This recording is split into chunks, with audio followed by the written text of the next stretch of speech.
is the past. Some voices are so powerful, they transcend time. They move us, inspire us, and become the soundtrack to our lives. But behind the stage lights and standing ovations, many of our most beloved R&B and soul artists fought private battles with an unforgiving enemy: cancer. Today we're honoring 15 legendary voices who left us far too soon. From the Queen of Soul to hidden gems you may have forgotten, these stories will remind you why their music still matters. Let's begin.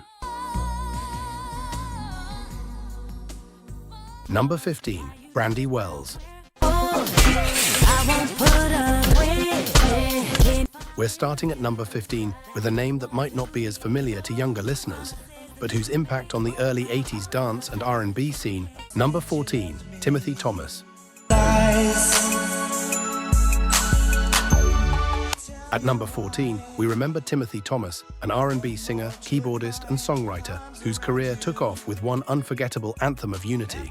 I didn't mean to make you cry. Early in his career, Thomas struggled to find traction as a solo artist. To disappoint you. But everything changed in late 1972 when he moved to Glades Records in Miami, Florida. That's when he released Why Can't We Live Together? Won't you let me? The song was a phenomenon. It shot to number 1 on the R&B chart, cracked the top 3 on the Billboard Hot 100, and even reached number 12 in the UK. Can't we give it? It sold over 2 million copies and became an anthem for its time. The message was simple but profound, and it resonated across the world. One more try. Let me. Before that breakthrough, Thomas had been a session musician in Memphis and had released solo tracks for various labels. Without you. But Why Can't We Live Together was the song that defined him. He followed it up with People Are Changing in 1973, which also charted well. Only 1% of you are subscribed.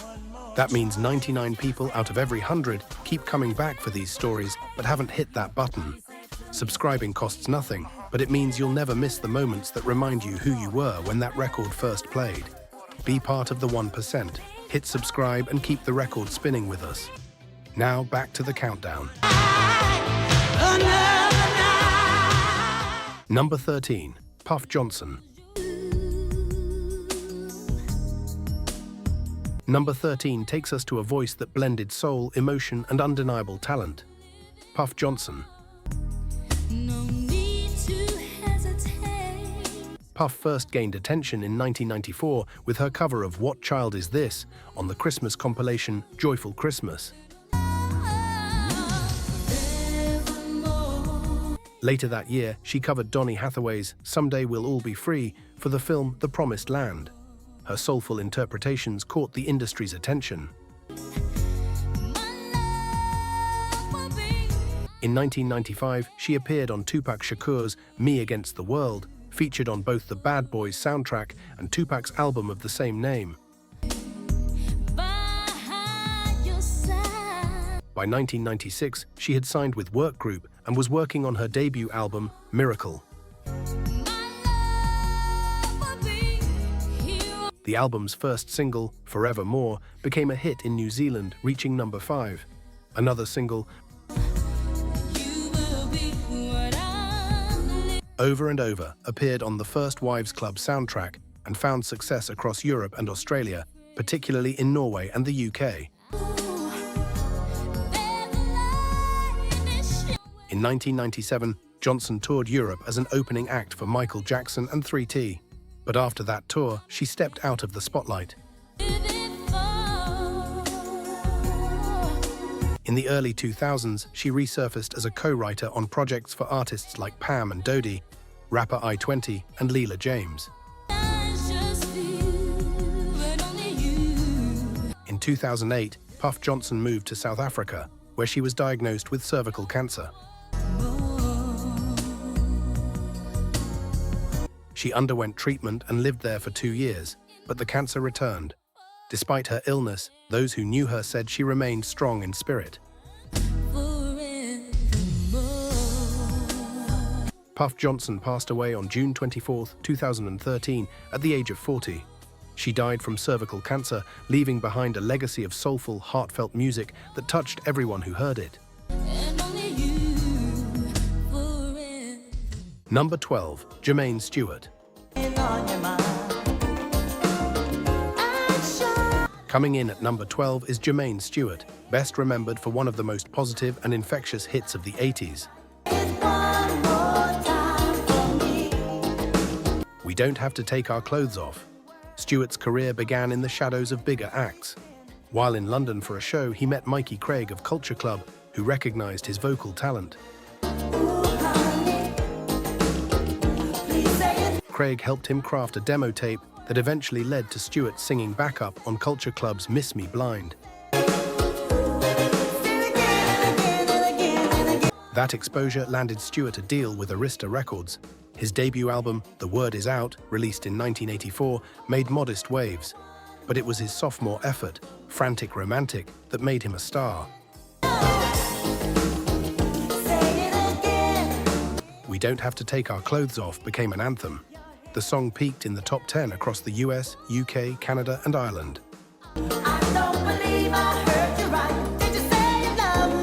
It was a message of restraint, wrapped in a danceable groove, and it resonated with millions. A follow-up single, Jody, inspired by his close friend Jody Watley, also performed well, reaching the R&B top 20. In 1988, Stewart released Say It Again, with much of the production handled by Prince associate Andre Simone. The title track cracked the US top 40 and reached number 7 in the UK. Other singles from the album, like Don't Talk Dirty to Me, became bestsellers in Europe, particularly in Germany. By 1991, Stewart had teamed up with Chicago house music pioneer Jesse Saunders to record a final album, Set Me Free, for Reprise Records. Unfortunately, the title track failed commercially and the album was shelved. Near the end of his life, Stewart began recording a new project titled Believe in Me, but it remained unfinished. Jermaine Stewart died on March 17, 1997, at the age of 39 in Homewood, Illinois, from AIDS-related liver cancer. Though his time in the spotlight was brief, his message of dignity and joy continues to resonate with new generations. Number 11, Ali-Ollie Woodson. You are why I find pleasure. At number 11, we honor Ali-Ollie Woodson, an R&B powerhouse whose deep, expressive vocals helped define a new era for the legendary Motown group, The Temptations. Hope for all I do. Woodson was best known for his 2 stints as the group's lead singer, from 1983 to 1987, and again from 1988 to 1996. He stepped in during a period of major transition, revitalizing the group's sound and presence. He first appeared on their 1983 album, Back to Basics, where he filled in for Dennis Edwards on the track, Stop the World Right Here, I Want to Get Off. Oh, that's good. His smooth yet commanding vocal style became his signature. Jesus.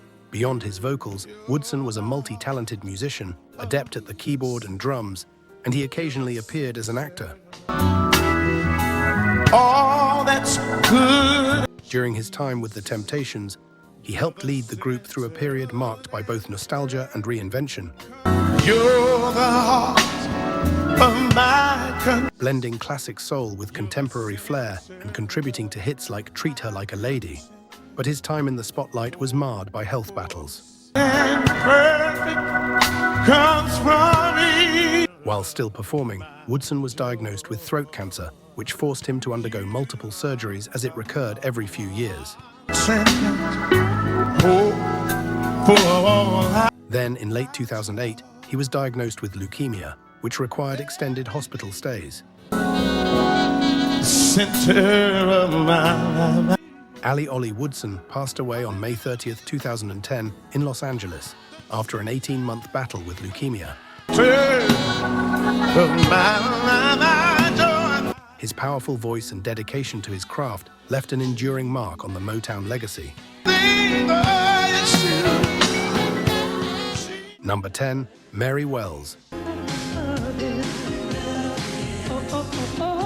At number 10, we remember Mary Wells, an American singer who helped define the emerging sound of Motown in the early 1960s.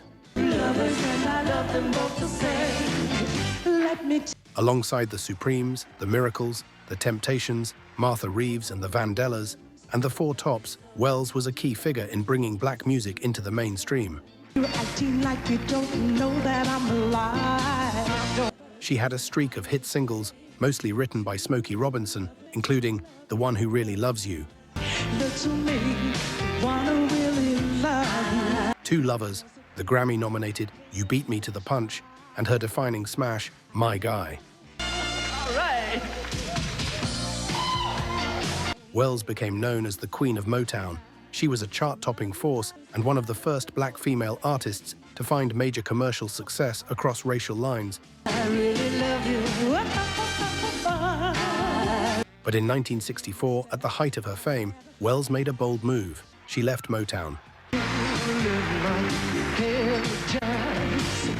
Seeking more creative control and a better contract, she walked away from the label she helped build. Although she continued to record for other companies, she never regained the same level of success. By 1990, Wells was still performing, but her health began to fail. After losing her voice, she visited a hospital and was diagnosed with laryngeal cancer. The treatment ravaged her ability to sing, ending her career and leaving her financially devastated, especially since she had no health insurance. In 1991, Wells sued Motown for unpaid royalties and damages. The case was settled with a six-figure payout. That same year, she testified before the United States Congress in support of increased government funding for cancer research. Unfortunately, her cancer returned the following year. What'd you say? She was rushed to the Kenneth Norris Jr. Cancer Hospital in Los Angeles with pneumonia. Let me tell you about my first. Mary Wells passed away on July 26, 1992, at the age of 49. Her pioneering contributions to Motown and R&B will never be forgotten. Number 9, Percy Sledge. Number 9 brings us to Percy Sledge, an American R&B, soul and gospel singer whose powerful, emotional voice defined one of the greatest love songs of all time. When a Man Loves a Woman. Released in 1966, the song shot to number 1 on both the Billboard Hot 100 and R&B charts. It became an international phenomenon and remains one of the most iconic soul ballads ever recorded. Born and raised in Layton, Alabama, Sledge's life was far from glamorous before his big break. He worked various agricultural jobs and later took a job as an orderly at Colbert County Hospital in Sheffield, Alabama. During the mid-1960s, he spent his weekends touring the Southeast with a band called the Esquires Combo while continuing to work at the hospital during the week. His life changed after a former patient, who was friends with both Sledge and record producer Quinn Ivey, introduced them. After an audition, Sledge signed a recording contract, and his soulful voice was soon paired with producers Quinn Ivey and Marlon Green. When a Man Loves a Woman was the very first song Sledge recorded under his new contract. The inspiration behind it was deeply personal. After losing his job working construction in late 1965, his girlfriend left him to pursue a modeling career. That heartbreak gave birth to his most iconic song. Though Sledge wrote the lyrics, he credited his bandmates, bassist Calvin Lewis and organist Andrew Wright, as the songwriters in recognition of their role in shaping the music. The song succeeded beyond anyone's expectations. It became Atlantic Records' first gold-certified track. It charted twice in the UK, peaking at number 4 in 1966 and rising to number 2 when it was reissued in 1987. Sledge built his career on the foundation laid by that classic song, releasing other memorable tracks like Warm and Tender Love, It Tears Me Up, Take Time to Know Her, and Cover Me. Percy Sledge passed away on April 14, 2015, at the age of 74 after battling liver cancer. He died peacefully at his home in Baton Rouge, Louisiana. His voice, filled with raw emotion and vulnerability, continues to touch hearts around the world. Number 8, Charles Bradley. At number 8, we celebrate Charles Bradley, an American funk and soul singer whose rise to fame came later in life after years of working in obscurity. Bradley began his music career part-time, facing various challenges along the way. In his early 50s, he finally gained recognition, but it came after a series of personal struggles. He nearly died in a hospital after an allergic reaction to penicillin. In another heartbreaking incident, he woke up at his mother's house to find that his brother had been murdered nearby, with police and ambulances arriving at the scene. During this period, Bradley performed under the name Black Velvet. It was during one of his performances that he was discovered by Gabriel Roth, also known as Bosco Mann, co-founder of Daptone Records. Roth introduced Bradley to Tom Brennick, a member of Daptone's roster and guitarist for the Budos Band and later the Menahan Street Band. Brennick invited Bradley to a rehearsal where Bradley improvised lyrics on the spot as the band played. The collaboration led to Bradley recording songs, some of which were released on vinyl by Daptone Records starting in 2002. Bradley's second album, Victim of Love, was released in 2013, and his third album, Changes, came out in 2016. The latter included a cover of Black Sabbath's Changes and the original track Change for the World.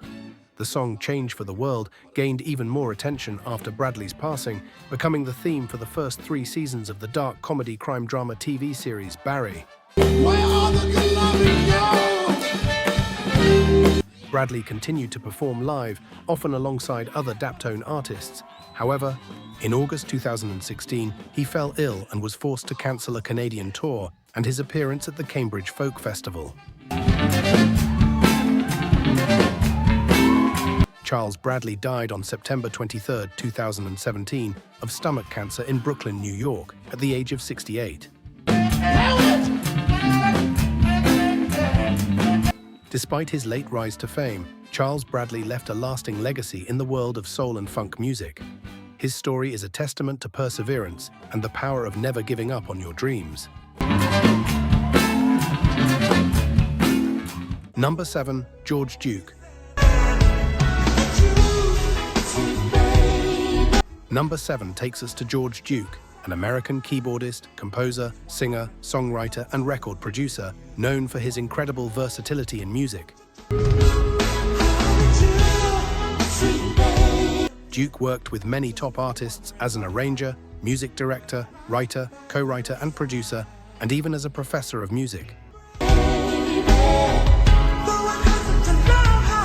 While he began his music career with classical music, it was his cousin, Charles Burrell, who encouraged him to switch to jazz. Burrell convinced Duke to improvise and do what he wanted to do, which led Duke to embrace jazz and explore his creative freedom. Duke started recording in 1966, and his second album was with French violinist Jean-Luc Ponty. His talents caught the attention of Frank Zappa and Cannonball Adderley, who invited him to join their bands. Duke spent 2 years with Zappa's band, The Mothers of Invention, then 2 years with Adderley before returning to Zappa. Zappa even played guitar solos on Duke's album Feel in 1974. That same year, Duke recorded with drummer Peter Magadini on the album Polyrhythm. He also worked with Zappa's bandmates Ruth Underwood, Tom Fowler, and Bruce Fowler, as well as jazz guitarist Lee Ritenour. In the late 1970s, Duke began recording under the name Da Willy Gonga for contractual reasons when appearing on other artists' albums. In 1977, he started to fuse jazz with pop, funk, and soul, which resulted in his album From Me to You. That year, his album Reach For It became a hit on the pop charts, bringing him more attention and a larger audience. In 1981, Duke began a successful collaboration with bassist Stanley Clarke, blending pop, jazz, funk, and R&B. Their first album together included the hit song Sweet Baby, which became a top 20 pop hit and a top 10 hit on the R&B charts. Throughout the 1980s, Duke's career took another turn as he focused on record production. He produced hits for artists like A Taste of Honey, Jeffrey Osborne, Denise Williams, Anita Baker, Gladys Knight, Smokey Robinson, and the Pointer Sisters.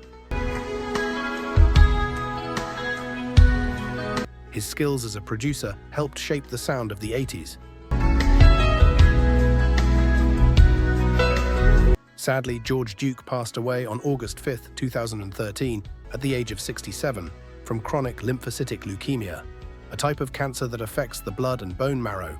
His contributions to jazz, funk, and R&B remain immeasurable.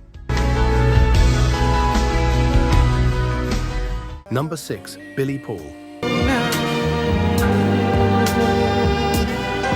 At number 6, we honor Billy Paul, an American soul singer most famous for his 1972 hit single, Me and Mrs. Jones, which topped the charts and became his signature track, cementing his place in the music world.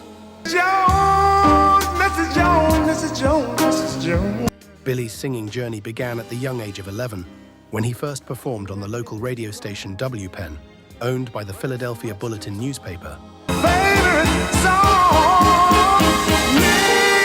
He then went on to study at the West Philadelphia Music School and the Granoff School of Music, where he received formal vocal training. As his popularity grew, Billy performed at various clubs and college campuses, gradually gaining national attention. At the start of his career, he used the name Paul Williams, but later changed it to Billy Paul to avoid confusion with other artists. Now she'll go her way, and I'll go mine. Such as the songwriter Paul Williams and saxophonist Paul Hucklebuck Williams. His first single, Why Am I, was released in 1952 when he was just 16 years old. Hurts so much, it hurts so much inside. The song, backed by Tad Dameron on piano and Jackie Davis on the Hammond organ, was well received by critics who praised Billy's expressive voice. Well, it's time for us to... In June of the same year, Billy Paul released another single, You Didn't Know, working with the Buddy Lucas Orchestra. Again, the song received praise for Billy's strong vocal performance. Although these tracks didn't make it onto the charts, they were important steps in his career. But it was Me and Mrs. Jones, released in 1972, that became a #1 song, making him a household name in soul music. But it's much too strong. The song's smooth melody and emotionally complex lyrics about an extramarital affair resonated deeply with audiences. We meet every day at the same cafe. In 1973, he released an album and single called War of the Gods, which combined his usual mix of soul, pop, and funk with electronic and psychedelic influences. To let it go now. Over the years, Billy released a range of albums and singles, many of which were well loved by fans. Billy Paul passed away on April 24, 2016, at the age of 81, after a battle with pancreatic cancer. We got a thing. He died at his home in Blackwood, New Jersey, leaving behind a legacy of soul and R&B music. His most iconic song, Me and Mrs. Jones, continues to be remembered as one of the greatest songs of its genre. Mrs. Jones, Mrs. Jones. Number 5, Ali-Ollie Rawls. Number 5 brings us to Ali-Ollie Rawls, an American singer known for his rich, deep baritone voice. He was incredibly successful, releasing 61 albums and selling over 40 million records. One of his most famous songs was You'll Never Find Another Love Like Mine. In 1959, he had the opportunity to perform at the Hollywood Bowl with Dick Clark as the host. Rawls started his career with 2 singles, Love, Love, Love and Walking for Miles, released by Shard Records, a label owned by Herb Alpert. You'll never find. A year later, he released songs like In My Little Black Book and 80 Ways through Candix Records. In 1962, he signed a contract with Capitol Records and worked with Sam Cooke's songs. He sang backing vocals on Bring It On Home to Me and That's Where It's At. In 1970, Rawls had a big hit with a cover of Bring It On Home to Me.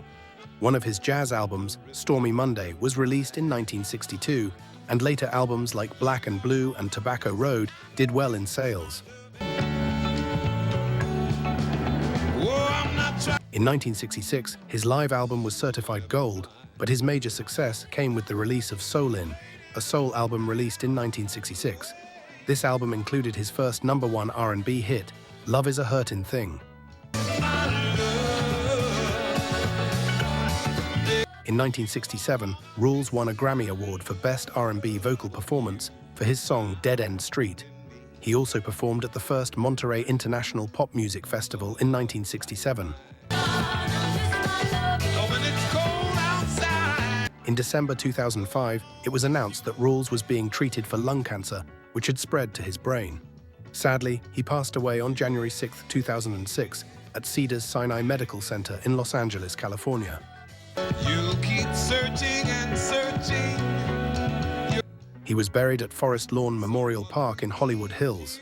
Before he passed away, Rawls made his final television appearance in September 2005 during a telethon honoring Stevie Wonder. You'll never see.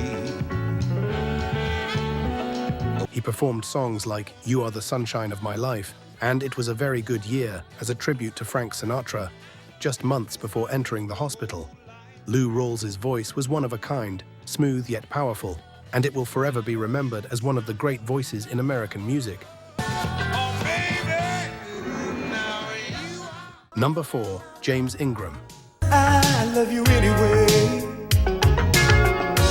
At number 4, we celebrate James Ingram, an American singer, songwriter, and music producer who became well known for his amazing voice and musical talent. Ingram won 2 Grammy Awards and was nominated for 2 Academy Awards for Best Original Song.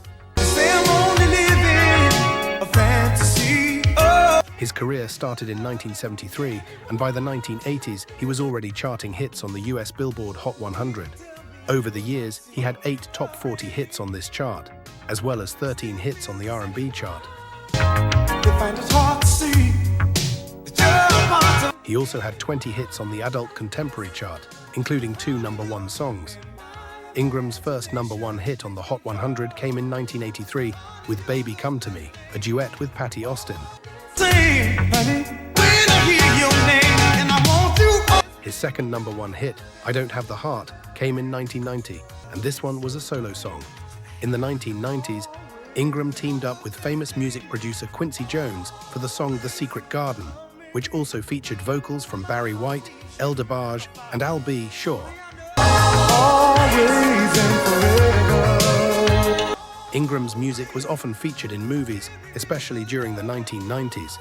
He sang One More Time for the movie Sarafina and Where Did My Heart Go for City Slickers.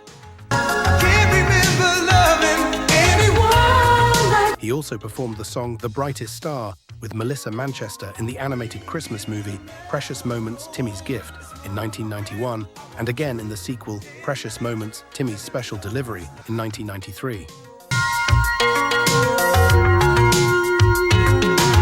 One of his most famous songs, Somewhere Out There, was a duet with Linda Ronstadt for the animated movie An American Tail. The song and its music video both became big hits. James Ingram also co-wrote some other popular movie songs, including The Day I Fall in Love, which he sang as a duet with Dolly Parton. This song was featured in the movie Beethoven's Second in 1993 and was nominated for an Academy Award for Best Original Song. He also co-wrote Look What Love Has Done, a song for the movie Junior, which earned him multiple nominations in 1994 and 1995. Sadly, James Ingram passed away on January 29, 2019, at the age of 66. He died from brain cancer in Los Angeles. His death was confirmed by his close friend, actress Debbie Allen, who shared heartfelt words on social media, calling him her dearest friend and creative partner.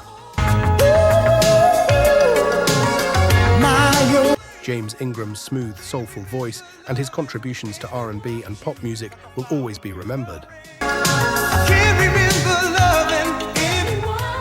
Number 3, Chris Jasper. Coming in at number 3 is Chris Jasper, a talented American singer, songwriter, and music producer. Many people knew him for being part of the legendary Isley Brothers from 1973 to 1983. After that, he formed another group with two of the Isley brothers called Isley Jasper Isley, which lasted until 1987. His skills on the keyboard and Moog synthesizer helped create the group's smooth, soulful sound in the 1970s and 80s, during the time when the band wrote and played all their own music. After leaving the group, Chris didn't stop making music. He started a solo career and launched his own label, Gold City Records. Through this label, he produced music for other artists and also released his own songs. One of his biggest solo hits was Superbad, which became a #1 R&B song in 1988. That song had a message about how important education is. In fact, Chris often used his songs to talk about positive values like learning, faith, and love. In 1989, he wrote, produced, and performed the song Make It Last for Chaka Khan's album CK. Over time, Chris released 16 solo albums, and 4 of them were gospel albums that focused on spiritual themes. In 2013, Chris released an album called Inspired by Love, by Life, by the Spirit. It featured love songs as well as tracks about society and spirituality. A year later, in 2014, he put out The One, which had the classic R&B and funk vibe that longtime fans loved from his days with the Isleys. Throughout his life, Chris received several honors for his work. In 2016, he received the National R&B Society Lifetime Achievement Award. In 2020, he got another Lifetime Achievement Award from Soul Tracks. Then, in 2022, he and the other Isley brothers were inducted into the Songwriters Hall of Fame. Sadly, Chris Jasper passed away on February 23, 2025, just 2 months after being diagnosed with cancer. He was 73 years old. His contributions to R&B and funk music, both with the Isley brothers and as a solo artist, will continue to inspire generations to come. Number 2, Dwayne Wiggins. At number 2, we remember Dwayne Wiggins, an American singer, songwriter, guitarist, and record producer, best known as a founding member of the R&B soul band Toni. Toné. His journey in music started early. He picked up the guitar when he was just 11 years old. In high school, he played in the school band, and after graduation, he joined several bands around Oakland, California. His talent stood out, and soon he was touring with gospel singer Tremaine Hawkins. Later on, Wiggins and his brother, along with their friend Timothy Christian Riley, worked with pop singer Sheena Easton. They even went on tour with her as part of Prince's Parade Tour. But when they came back to Oakland, they decided it was time to create their own group. That's how Toné was born. The band became a huge success.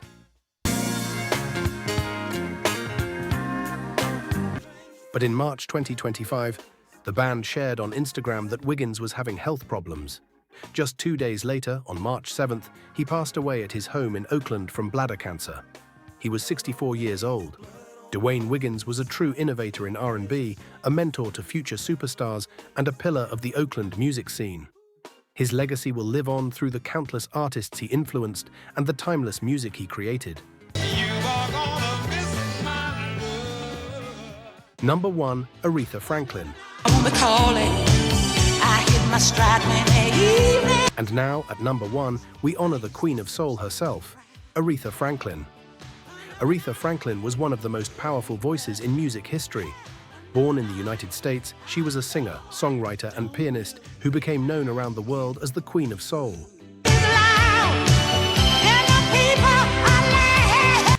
Her voice could move people to tears, and her songs became anthems for love, strength, and respect. Twice, Rolling Stone magazine named her the greatest singer of all time. Franklin is one of the best-selling music artists with more than 75 million records sold worldwide. Her career was full of hits. She had 112 songs make it onto the US Billboard charts.